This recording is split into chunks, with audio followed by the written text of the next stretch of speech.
I'm glad you're dead. You can't hurt anybody else.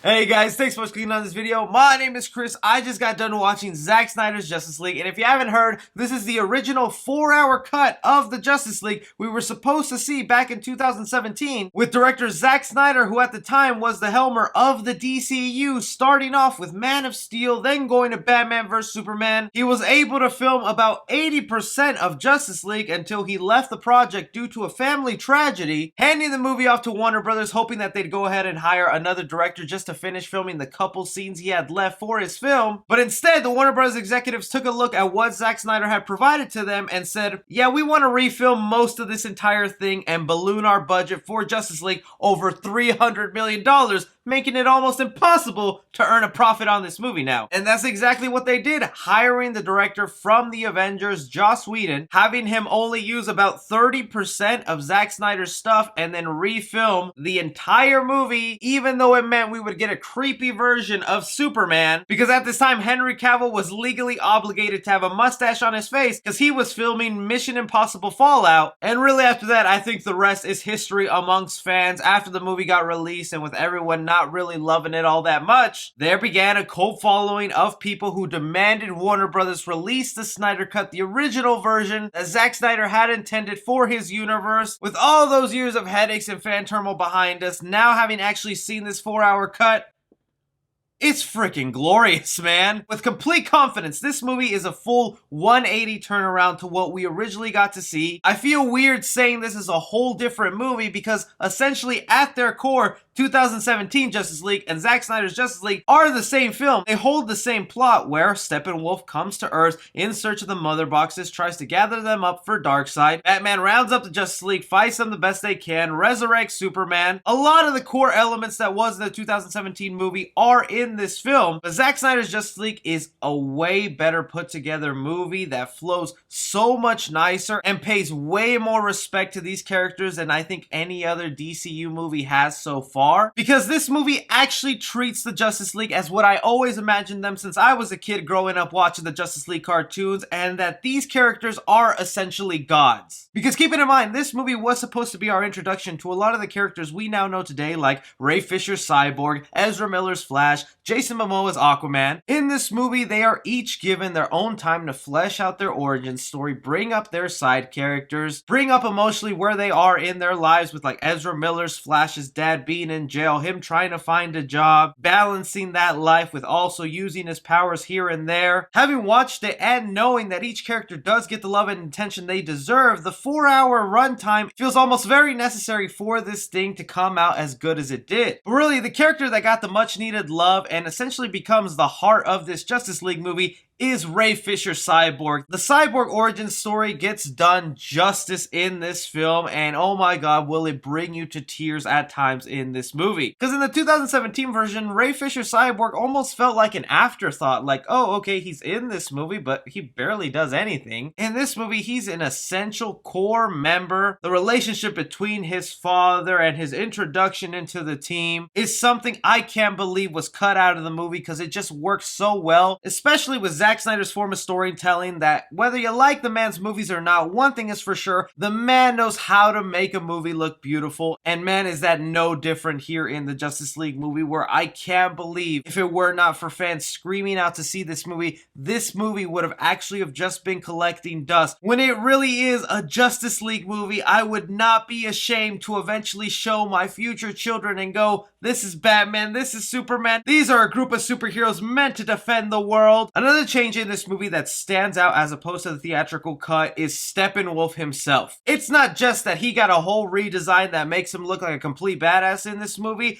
His character is actually threatening, where you sense his presence on screen, where when he's fighting up against any member of the Justice League or any other character, whether that be an Atlantean or an Amazon from Themyscira, you feel the fear for that character. You know this guy is one tough SOB, which is something that I just did not feel at all in the theatrical version of the Justice League, where he was just really a one-note nothing henchman villain that I'm like, what is this guy bring me Darkseid. And although Darkseid is mainly a setup in this movie, back when they were hoping to make Justice League Part 2 and 3, still seeing Darkseid in those small bits of action, how someone that I'm currently fearing on screen like Steppenwolf is also just afraid of this dude. It's almost so amazing that I don't want to hype it up too much, because who knows if we'll ever get to see the continuation of this world. And it pains me now to just kind of know that fact that we might not see a continuation, because this movie is almost a perfect world builder that we've all always complained about, that the DCU really tried to rush out their team-up movie and build their universe as fast as they can instead of taking their time and maybe making a couple of solo movies first. This 4-hour Justice League movie sets up the DC universe in such a perfect way to where even if Zack Snyder himself says that Warner Brothers does not see his version of the movie as canon, this is my headcanon for the Justice League, because it sets up each character so perfectly in their own world, to the adventure that Aquaman would eventually go on, the bits of details and intrigue you have with the Flash's powers that they dive into here, and the use of the Speed Force that you know is going to be expanded in his solo movie coming up, and even some of the surprises I'm just baffled were cut out of the theatrical movie that is sure to please a lot of comic book fans. I really was sitting back watching this entire movie saying it over and over in my head, like,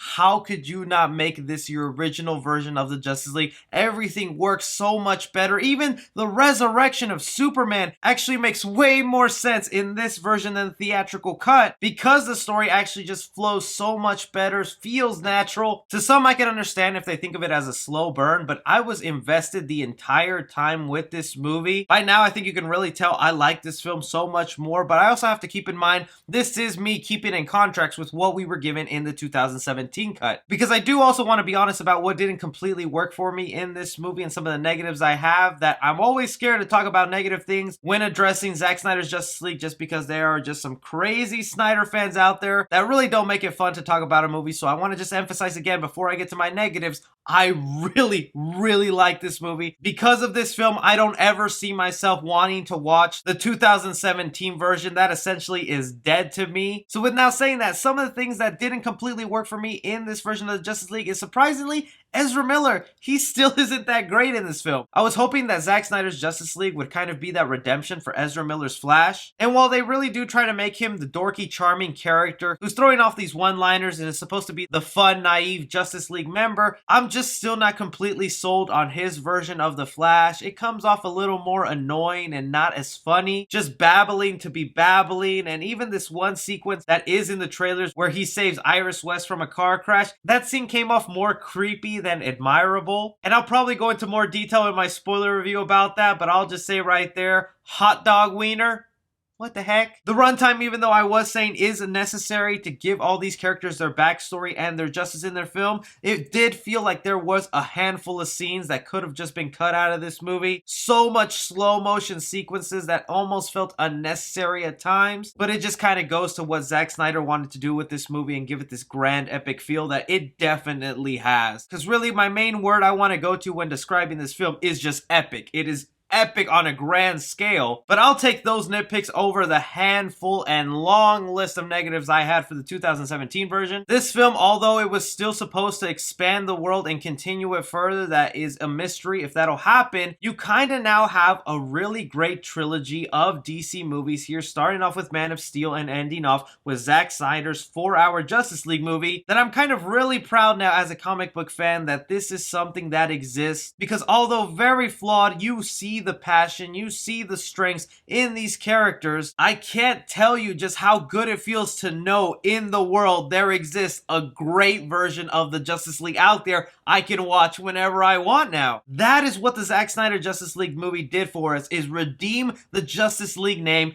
and these characters. I really recommend, if you were someone on the fence about this movie, or you think it's just going to be the exact same boring film that you saw in 2017, it's not. This really is a whole different movie, done so much better. Really give it a shot and don't let that runtime scare you. I truly feel like it flies by, especially if you're invested in these characters. So for the Zack Snyder Justice League, I'm going to give action 4.5 stars. The action is amazing. Zack Snyder knows how to do it on screen, from Wonder Woman Woman, The Flash, Cyborg, Batman, all of them get their moment to shine, show off their powers and abilities in such a great way. Comedy in the movie, I'm gonna give it 3 stars. Surprisingly, Zack Snyder wanted to throw in some light humor in here, even what some people would call the Marvel formula of humor, and you know what? It kind of did work for me, especially when some of these characters are interacting with each other. I was actually giddy at the fact that Bruce Wayne is joking around with Aquaman and the Flash in certain scenes. Like, this is the Justice League I've always wanted to see. Drama in the movie, I'm gonna give it 4 stars. The story is handled way better here. It's compelling, it's thorough, it flows nicer, and you're actually invested into the mission at hand. You fear the villain, you want the team to succeed. Really a huge improvement. Horror in the film, I'll give it half a star, and that's only because it is rated R and they don't hold back on some of the blood in the movie. So maybe if you have a younger child who's wanting to see this film, they might get a little grossed out by that, but it just kind of brought this movie up a little bit for me. The fact that you actually get to see some of these superheroes curse and blood coming out when Steppenwolf steps on screen. Suspense the movie, I'm gonna give it 3.5 stars. Suspense was well done in the film. I guess for me it was just because since I knew the general plot and where this film was headed, I knew the Justice League would win, but still handled in a very great way. Casual fans, I'm gonna give it an A+. Cinephiles, I'm gonna give it an A-. And critically, I'm gonna give it a B+.